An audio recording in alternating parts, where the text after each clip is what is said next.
दोस्तों, जो लड़की मायके से ये 3 चीजें लेकर ससुराल जाती है वो अपने पति को कंगाल कर देती है, आबाद की जगह बर्बाद कर देती है। मित्रों, आज की ये वीडियो विवाहित स्त्री पुरुषों के लिए बहुत ही महत्वपूर्ण है।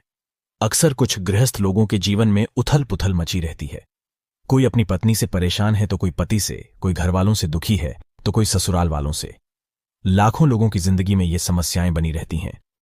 शादी के बाद किसी का जीवन स्वर्ग बन जाता है, किसी का नर्क। किसी के घर में रोज कलह मची रहती है तो किसी का तलाक हो जाता है। लड़कियों की बात करें तो कुछ लड़कियां शादी के बाद अपने ससुराल को स्वर्ग बना देती है और कुछ स्वयं भी दुखी रहती हैं और ससुराल वालों का भी जीना हराम कर देती हैं। इस वीडियो में मैं बताऊंगा कि जो लड़कियां अपने मायके से ये 3 चीजें लेकर ससुराल जाती हैं वे अपने पति को कंगाल कर देती हैं। वे 3 चीजें कौन सी हैं जो लड़कियों को मायके से अपने ससुराल के लिए कदापि नहीं ले जानी चाहिए। मित्रों, अगर हमारे घर की उन बहन बेटियों ने इस वीडियो पर अमल कर लिया तो विश्वास मानिए, शादी के बाद उनके जीवन में सुख शांति होगी, ससुराल वालों का प्यार होगा, उनके पति से कभी झगड़ा नहीं होगा। दर्शक बंधुओं, एक समय की बात है। किसी गांव में एक सेठ रहता था, उसकी एक लड़की थी। सेठ अपनी लड़की से बहुत प्रेम करता था, बहुत ही प्यार करता था, लड़की के लिए अपने प्राणों से ज्यादा प्यार करता था। और कहते भी है कि हर लड़की से उसका पिता बहुत प्रेम करता है। ऐसा कौन होगा जो अपने बच्चे को प्यार न करता होगा। मां बाप के लिए बच्चे सुंदर हो या कुरूप हो, काले हो या गोरे हो, इससे कोई फर्क नहीं पड़ता, बच्चे तो बच्चे होते हैं। वो सेठ भी अपनी लड़की से बहुत प्रेम करता था। इतना प्रेम करता था कि उसके कहते ही हर इच्छा उसकी पूरी कर देता था। बड़े लाड प्यार से उसने अपनी बेटी को पाला था। बेटी की जुबान पर कोई भी बात आती, उससे पहले ही पिता उसकी डिमांड पूरी कर देता था। और मैं अक्सर कहा करता हूं कि अधिक लाड प्यार भी पूर्ण स्वतंत्रता औलाद को बिगाड़ देती है।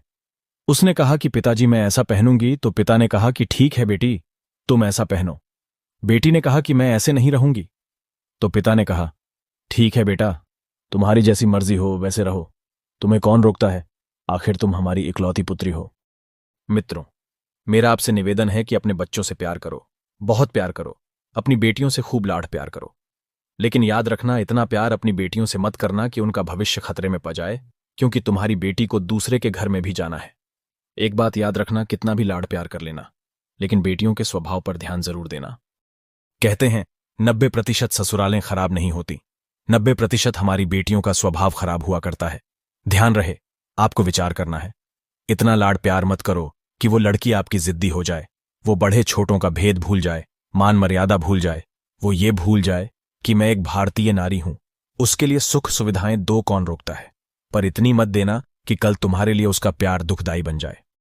मित्रों, सेठ ने भी अपनी लड़की से इतना प्यार किया, इतना प्यार दिया कि लड़की का स्वभाव बिगड़ गया।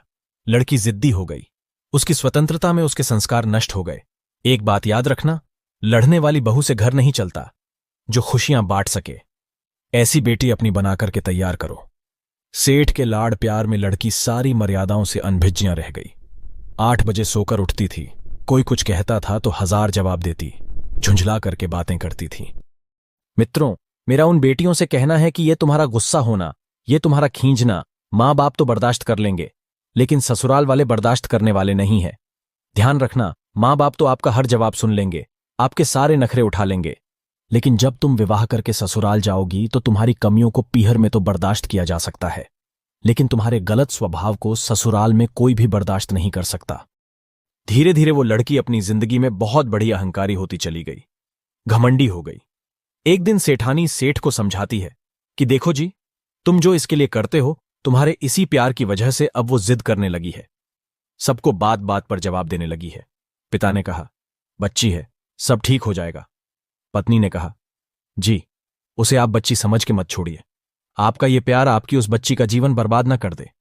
बच्चे की हर डिमांड पूरी करके आप थोड़ी देर तो खुश हो जाओगे, लेकिन ये आदत यदि बच्चे को लग गई तो जिंदगी भर आंसू बहाने पड़ेंगे। ध्यान रखना, एक लड़की का जब घर बर्बाद होता है तो सिर्फ उसे ही दुख नहीं होता, मां बाप भी जीवन भर दुखी रहते हैं। लड़की को पालना किसी संत की साधना से कम तपस्या नहीं हुआ करती। मित्रों, धीरे धीरे वो सेठ की लड़की बड़ी हो गई। पिता ने कहा कि अब तो बेटी बड़ी हो गई है, और जब बेटी बड़ी हो जाए तो मां बाप को एक ही चिंता रहती है कि मेरी बच्ची का घर बस जाए, मेरी बेटी के हाथ पीले हो जाए तो मैं इस जिम्मेदारी से मुक्त हो जाऊं।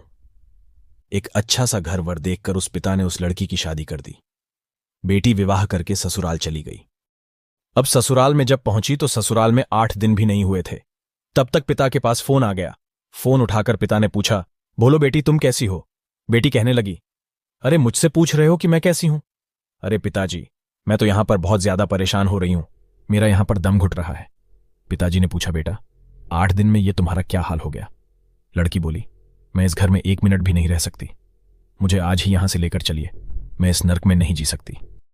पिता ने कहा, अरे बेटी 8 दिन में ऐसा क्या हो गया? अरे तुम ऐसा क्यों बोल रही हो?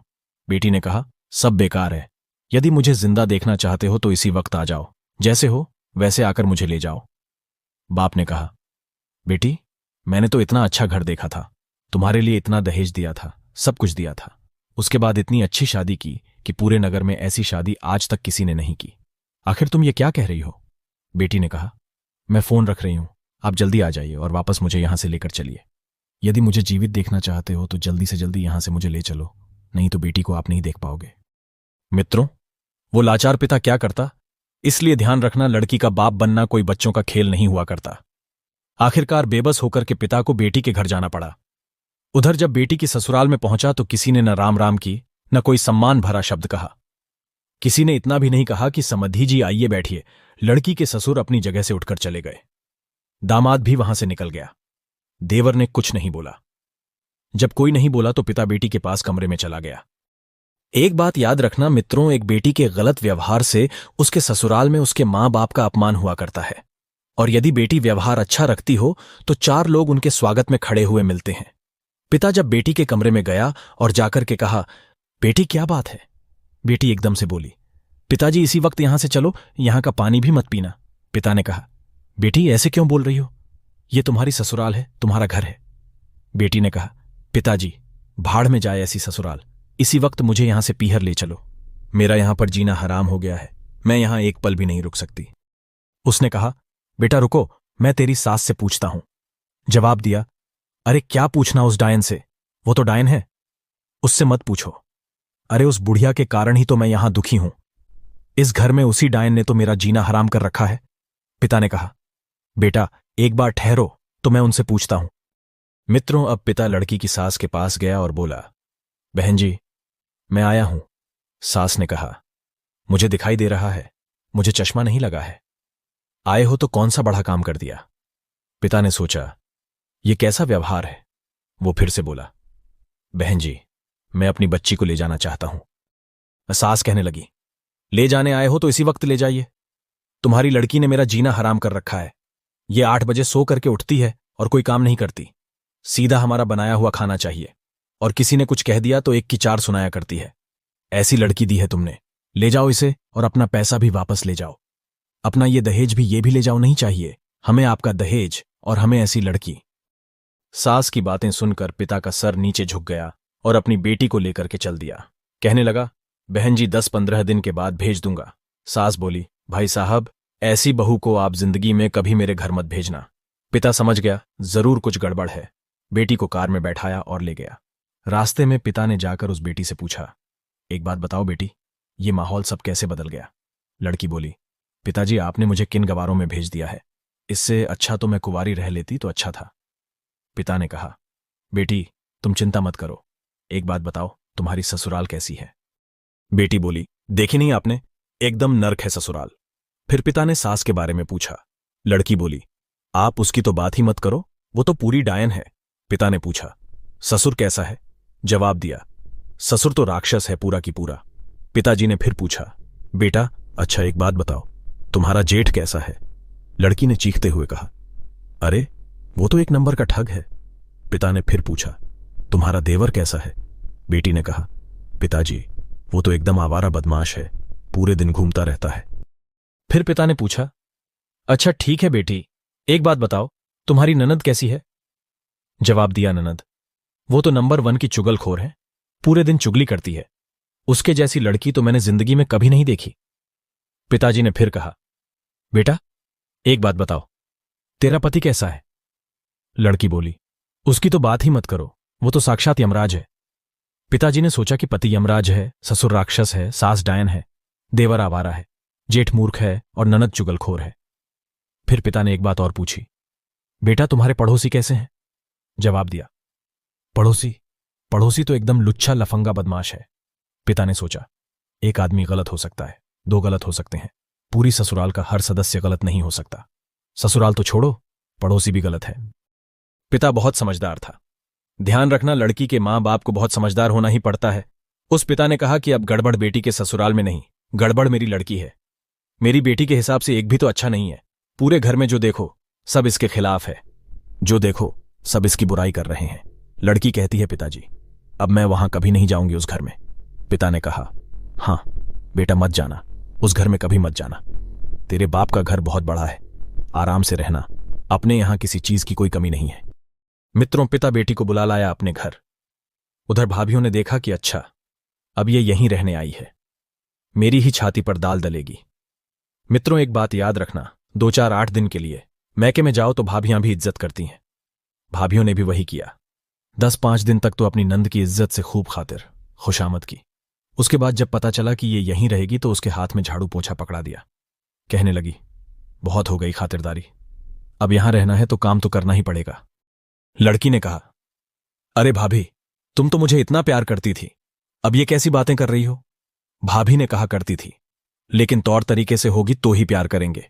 अब तो तू ससुराल छोड़कर आ गई है और यही रहेगी, हमारी छाती पर दाल दलेगी। भाभी का दो टूक जवाब सुनकर लड़की सोचने लगी, अरे अब तो भाभी का नेचर ही बदल गया है क्या? मित्रों, याद रखना, लड़की अगर ज्यादा पीहर में रहे तो इज्जत सम्मान तो वैसे भी खत्म हो ही जाएगा। लड़की की शान तो पीहर से डोली उठना है और ससुराल से अर्थी उठने में है। भाभी का व्यवहार बदल गया था। मंदिर गई। जब 2 महीने हो गए बाप के यहां रहते हुए, अब तो मंदिर वालों को परेशानी हो गई। साथ की लड़कियां सोचने लगी, ये तो काफी दिनों से यहां रह रही है, इसका पति इसे क्यों नहीं लेने आ रहा? ये बात सच है, बेटी अपने बाप के घर रहती है, लेकिन पड़ोसियों का पेट दुखने लग जाता है। सहेलियां मिलती हैं, पूछती है कैसी घूम रही हो, जीजा जी लेने के लिए नहीं आए क्या? उसने कहा, सत्यानाश हो, उस जीजा का, वो मुझे ससुराल में नहीं रहने दे रहा है, न मुझे पीहर में रहने दे रहा है। जहां जाए, शादी में जाए, पार्टी में जाए, कहीं भी जाए, हर कोई पूछने लगता है कि जीजा जी लेने नहीं आ रहे हैं, छोड़ दिया क्या? अब तो वहां की बातें सुन सुन के लड़की परेशान हो गई। उसने कहा, अरे यहां जीना तो और भी हराम हो गया है। उसने कहा, मैं तो मर गई, आसमान से गिरी और खजूर पर लटक गई। ध्यान रखना, ये मोहल्ले वाले नहीं जीने देते हैं, इनको बड़ी परेशानी हो जाती है। क्यों नहीं जा रही हो? क्या बात है? क्या लड़ाई झगड़ा हो गया? मित्रों और मंदिरों में औरतें इकट्ठी होकर यह चर्चा करने लगी कि फलाने सेठ की लड़की ससुराल नहीं जाती है, लगता है उसके पति ने उसे छोड़ दिया है। अरे हमें तो मालूम था ये तो ऐसी ही है, ये कहीं भी रहने वाली नहीं है। धीरे धीरे मित्रों, ये बात जब लड़की ने सुनी तो वो परेशान हो गई। उसने कहा, यहां तो मेरा जीना हराम हो गया है। 3 महीने में ही उसका जीना दुश्वार हो गया। एक दिन वो बड़ी उदास बैठी हुई थी। पिता ने देखा कि मेरी लड़की उदास बैठी है। उसने जब अपनी बेटी को ज्यादा दुखी देखा तो कहने लगा, बेटी क्या बात है? बेटी ने कहा, पिताजी मेरी ससुराल तो बिल्कुल नर्क है और यहां शादी के बाद जब से आ गई हूं तो मेरी इज्जत ही मिट्टी में मिल गई है। जिसे देखो मुझे शक की निगाहों से देखता है, जिससे बात करो तो पहला प्रश्न उसका यही होता है कि जीजाजी कहां हैं। अब जीजाजी ने तो मेरा जीना हराम कर दिया है, इससे अच्छा तो पिताजी मेरी शादी ही ना होती।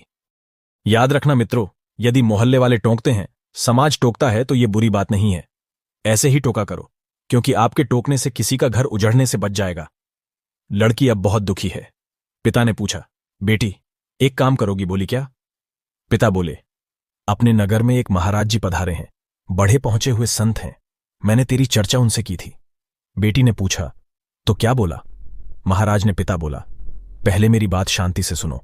उन्होंने मुझे एक मंत्र दिया है, यदि उस मंत्र की आप साधना करो और उस मंत्र का जाप 6 महीने तक कर लो तो तेरी ससुराल तेरी मुट्ठी में आ जाएगी। बेटी ने कहा, मुट्ठी में आ जाएगी? बोले, हां, लड़की यही तो चाहती थी कि सब कुछ उसके अंदर में हो, ससुराल में उसका राज हो जाए, वो महारानी बन जाए, सब लोग उसके इशारे पर काम करें। बस इनको ससुराल का राजपाट चाहिए और कुछ नहीं। वो चाहती है कि घर की चाबी उसके पास रहे, घर की मालकिन बनकर रहे, किसी के अनुशासन में न रहना पड़े। पिता ने कहा, बेटा 6 महीने में तेरी ससुराल का पूरा वातावरण बदल जाएगा, तू ससुराल जाना चाहेगी। उसने कहा, पिताजी यदि ऐसा हो जाएगा तो मैं क्यों नहीं जाना चाहूंगी, क्या मेरे जाने से सब कुछ मेरी मुट्ठी में हो जाएगा? पिता ने कहा, हाँ बेटी, सब कुछ तेरी मुट्ठी में होगा। तेरा पति तो तेरे आगे पीछे घूमेगा, सास तेरे पैर छुएगी। बेटी ने कहा, क्या पिताजी वास्तव में सास मेरे पैर छुएगी? अरे, मैं ऐसे ही तो ससुराल चाहती हूं। पिता ने कहा, बेटी, सब कुछ तो ठीक हो जाएगा, लेकिन महाराज ने कहा है कि इस मंत्र का जाप करना होगा। जवाब दिया, पिताजी देखो, ये मंत्र वंत्र मुझे तो याद नहीं होगा, और कोई काम हो तो बताओ। पिता ने कहा, ठीक है बेटी, मंत्र मैं जप लूंगा, लेकिन साधना तू कर लेना, फिर देखना तुरंत प्रभाव पड़ेगा। लड़की पूछने लगी, पिताजी मुझे क्या साधना करनी है? जवाब दिया, साधना तो इतनी करनी है कि 6 महीने किसी को जवाब नहीं देना है, 6 महीने तक किसी को कुछ नहीं बोलना है, 6 महीने तक तुम्हें चुपचाप ईमानदारी से घर का सारा काम करना है। क्या तुम इस काम के लिए तैयार हो? बेटी ने कहा, पिताजी मैं तैयार हूं, बस 6 महीने की तो बात है। 6 महीने के बाद मेरी ससुराल मेरी मुट्ठी में हो जाएगी, फिर मैं उन्हें देखती हूं। पिता ने कहा, बिल्कुल बेटी, ससुराल के सारे लोग तेरे इशारों पर नाचेंगे। अगर ऐसा ना हो तो तू, ये तेरा घर है तो यहां वापस चले आना और आराम से रहना। दर्शक बंधुओं, अब क्या होता है, वो पिता अपनी बेटी को लेकर उसकी ससुराल में जाता है। सबने देखा कि वो फिर से आ गई है। ये हमारी जान की आफत है। उस समय भी उनसे कोई नहीं बोला। पति ने 2-4 शब्द कहे, आ गई कुल कलंकिनी इस घर को बर्बाद करने के लिए। पति की बात सुनकर गुस्सा तो इतना आया, लेकिन उसके पिता ने कहा, बेटी साधना आपको ध्यान रखना है, कुछ भी नहीं बोलना है। 6 महीने तक अगर बोल गई तो मेरी कोई जिम्मेदारी नहीं होगी।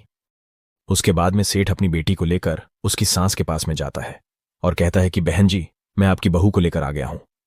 सास ने कहा, अरे क्यों लेकर आए हो इसे, इस चंडाल को, ये तो हमारे घर को बर्बाद कर देगी। अरे यहां से ले जाओ, मुझे इसकी कोई आवश्यकता नहीं है। तब पिता हाथ जोड़ करके कहने लगा, बहन जी एक बार इसको मौका दे दो, क्योंकि एक बार तो हर किसी को एक मौका देना चाहिए। सास ने कहा, ठीक है भाई, जब ऐसी बात है तो ठीक है। इस प्रकार मित्रों, वो पिता अपनी बेटी को समझा करके अपने घर चला जाता है, अपने घर के लिए जाता है और कहता है कि बेटी बस 6 महीने के लिए तुम्हें यह साधना करते रहना है, उसके बाद में ये ससुराल तुम्हारी मुट्ठी में होगी। जो चाहो वो करना और हमारी बात को ध्यान रखना। कोई भी तुमसे कुछ भी कहे, चाहे गुस्से में कहे, चाहे कुछ भी कहे, लेकिन उसी समय तुम्हें मेरी बात को याद रखना है और साधना को बिल्कुल नहीं भूलना है। मित्रों, इतना कहने के बाद वो पिता अपने घर को चला जाता है। इधर लड़की रात भर रुकती है।